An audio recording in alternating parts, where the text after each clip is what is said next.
सो guys JEE Main special topics में ये हमारा मतलब चौथा स्पेशल टॉपिक है जो कि बहुत इंपॉर्टेंट है, बहुत छोटा है और मैंने इसको हद से हद कंसाइज करने की कोशिश की है कि इसको मैक्सिमम कितना कंसाइज किया जा सकता है। तो आफ्टर मतलब अ लॉट ऑफ कंसाइजमेंट कि मैंने पिछले ईयर्स के वो देखे क्वेश्चंस लगाए, उनमें देखा कम्युनिकेशन में से कौन सा पार्ट ज़्यादा पूछा जा रहा है।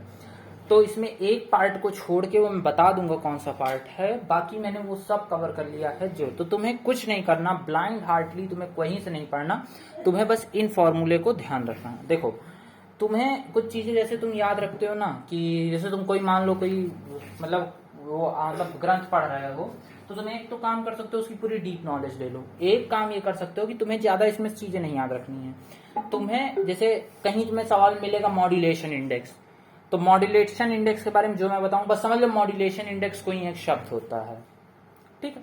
अब तुम जो मैं बताऊंगा वैसे वैसे उसको पढ़ते जाना बस। देखो कम्युनिकेशन में जो सबसे पहला आता है वो तुम्हारे पास आएगा तुम्हारा वेव्स के बारे में, कि अब तुमको भटकना नहीं है कि वेव्स वेव्स में, तुम्हें बस वो सुनना जो मैं बताऊंगा। तो एक होगी कैरियर वेव, एक होगी तुम्हारे पास मैसेंजर वेव। तो कैरियर वेव को मैसेंजर वेव पे ट्रांसपोज कराया जाता है, इससे भी तुम्हारा कोई लेना देना नहीं। कैरियर वेव का जो एम्पलीट्यूड होता है वो एएम होता है और वो एसी होता है, और मॉड्यूलेटेड वेव का जो होता है वो एएम होता है। अब इन दोनों के मतलब मिलाओगे जुलाओगे कुछ ट्रिग्नोमेट्री बनाओगे तो ये इतना पूरा तुम्हारे पास इसका एम्पलीट्यूड आता है, ये मॉड्यूलेटेड सिग्नल का होता है। फिर एक मॉड्यूलेशन इंडेक्स आता है, ये कभी कभी पूछा जाता है, तो उसमें सब दिया रहेगा कि एएम इतना है, एसी इतना है, मॉड्यूलेटेड वेव।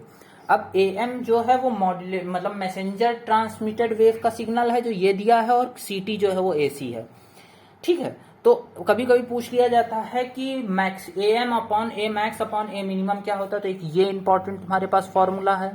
फिर एक बार पूछा जाता है, कभी कभी पूछा जाता है क्रिटिकल फ्रीक्वेंसी बताओ किसी भी आयनोस्फेयर की, अगर तुमको इलेक्ट्रॉन डेंसिटी दे दी जाएगी, वो तुम्हें ये फॉर्मूला लिखा है, इंपॉर्टेंट है। उसके बाद पूछा जाता है ईटा की वैल्यू, ईटा की value 1 minus F C square upon F square होता है, वो वहां लिखेगा, डिनोट करेगा कि ईटा की वैल्यू बताओ, ठीक है। उसके बाद तुमको मतलब पावर का फॉर्मूला है, तुम्हें ध्यान रखना है कि कैसे ये पावर आती है, और फ्रीक्वेंसी के तुम्हें फॉर्मूले दिए गए हैं। इसमें 2 एम मॉड्यूलेशन इंडेक्स है। और कभी कभी पूछा जाता है कि तुम्हारा जो टावर हो, टावर का कितना हाइट हो, कि तुम्हारा मतलब मैं कैसे बताऊं कि मतलब तुम्हारे सिग्नल को कैच कर ले। तो टावर की मिनिमम हाइट होती है वो तुम्हारी एच मिन जो होती है वो λ/4 होती है। ये तुमको 100% याद होना चाहिए, मतलब अच्छे से एकदम याद होना चाहिए कि तुम मतलब गलती ना करो, है ना। तो इतना तुम्हें ध्यान हो गया, और मतलब तुम्हारे पास ये सब बाकी चीजें हैं।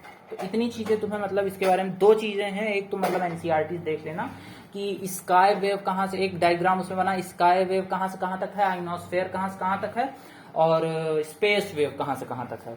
और उसके बाद एक फॉर्मूला और तुमको मिलेगा वो the least distance of vision का, मतलब वो लाइन ऑफ साइट का, sorry line of site, least distance of vision मैंने बोल दिया, लाइन ऑफ साइट का कितनी दूरी तक एंटीना से एंटीना के बीच की दूरी कितनी होती है।